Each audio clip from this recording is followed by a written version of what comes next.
নমস্কার বন্ধুরা, এই মুহূর্তে মুখ্যমন্ত্রীর বিশাল বড় ঘোষণা যে লক্ষ্মীপূর্ণ প্রকল্পের টাকা বাড়ানো হয়েছে কিনা, তার সাথে বার্ধক্য ভাতা, বিধবা ভাতা, প্রতিবন্ধী ভাতার টাকা বাড়ানো হয়েছে কিনা সেটা কিন্তু সম্পূর্ণ সে কিন্তু বলে দেওয়া হয়েছে। এরই সঙ্গে বন্ধুরা, লক্ষ্মীপূর্ণ প্রকল্পের সাথে সাথে যেমন আবাস যোজনার টাকা কবে থেকে দেওয়া শুরু করবে সেটা কিন্তু ফাইনাল তারিখ আজকে মুখ্যমন্ত্রী দিয়ে দিয়েছেন। আজকে মুখ্যমন্ত্রী বৃষ্টির মধ্যে ভিজতে ভিজতে বিশাল বড় ঘোষণা করেছেন। তাহলে চলো বন্ধুরা, সরাসরি লাইভটি শুরু করা যাক। লাইভের মধ্যে সম্পূর্ণ আপনি কিন্তু জানতে পারবেন। তাহলে চলো বন্ধুরা, লাইভটি দেখে নেওয়া যাক। মনে রাখবেন, বাংলার দারিদ্র সীমার নিচে ছিলেন 57.60% মানুষ, আর আমাদের মামাটি মানুষের সরকার তার আমলে 57% থেকে কমে এটা এসছে মাত্র 8%-এ।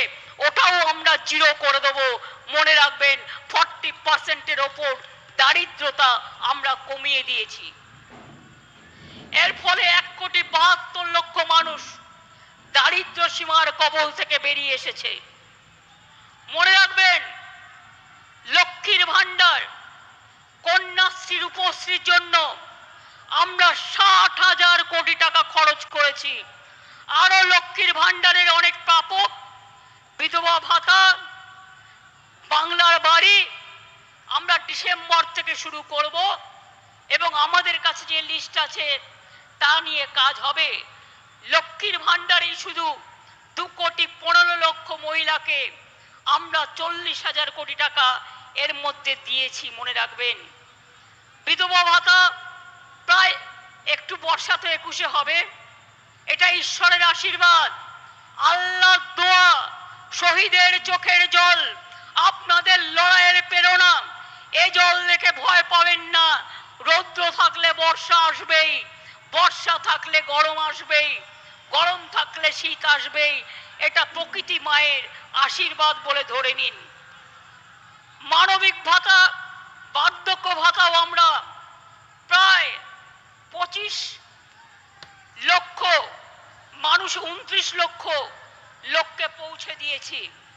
আর স্বাস্থ্য সাথীতে আমরা, মনে রাখবেন, 10,000 কোটি টাকার বেশি স্বাস্থ্য সাথীতে বিনা পয়সায় মানুষকে আমরা চিকিৎসা দিয়েছি। তাছাড়াও সরকারিভাবে অনেক সাহায্য করি আমরা প্রত্যেকটা হাসপাতালে। আমি আপনাদের বলবো, আমি চাই, আমরা চাই, তৃণমূল কংগ্রেস, আমরা মানুষের সামাজিক বন্ধু হব। তৃণমূল কংগ্রেস মানুষের সামাজিক বন্ধু হবে। আমি বিবেকবান চাই, বিত্তবান চাই না। কেন জানেন? পয়সা আসে চলে যায়, সেবার কোনো বিকল্প নাই। এটা মাথায় রাখবেন।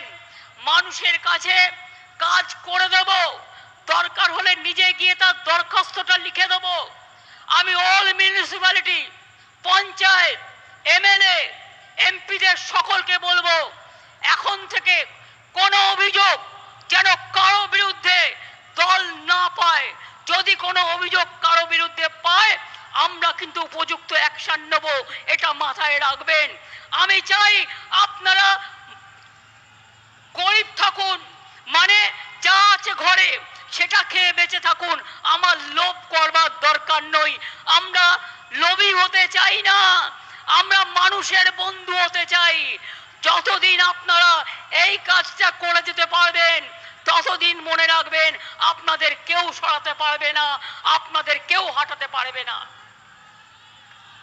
অন্যায় করলে আপনারা দেখেছেন, আমি তৃণমূল কংগ্রেসকেও ছাড়ি না, তৃণমূল কংগ্রেসকেও গ্রেপ্তার করি। অন্যায় করবেন না, অন্যায় সহ্যও করবেন না।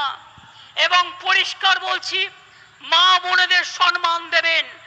আরো বেশি করে সংখ্যালঘু, schedule caste, schedule tribe, OBC এবং আমাদের হিন্দু, মুসলিম, শিখ, ইসাই সবাইকে সাথে নিয়ে একসাথে বাঁচতে হবে। এই কদিন আগে মহরম হয়ে গেল, শুরু হয়েছে শ্রাবণী মেলা। ভোলে বাবা পার লাগাও, ত্রিশূলধারী শক্তি যোগাও। তারপরে আসছে দুর্গা পুজো। সব অনুষ্ঠান যেন ভালোভাবে শান্তিতে পালিত করতে পারি। ঈদই হোক বকরি ঈদই হোক, বড়দিনই হোক, যে প্রোগ্রামই হোক, দুর্গা পুজোই হোক, কালী পুজোই হোক, লক্ষ্মী পুজোই হোক, সরস্বতী পুজোই হোক, পুজো কিন্তু এবার একটু তাড়াতাড়ি এসে গেছে। আমি আপনাদের বলবো, আমাদের সকলকে, আমরা বাংলার অস্তিত্ব রক্ষা করব। বাংলার অস্তিত্ব রক্ষা করবেন তো? বাংলাই কিন্তু দেশের অস্তিত্ব রক্ষা করবে। তার কারণ বাংলা ছাড়া দেশ চলতে পারে না।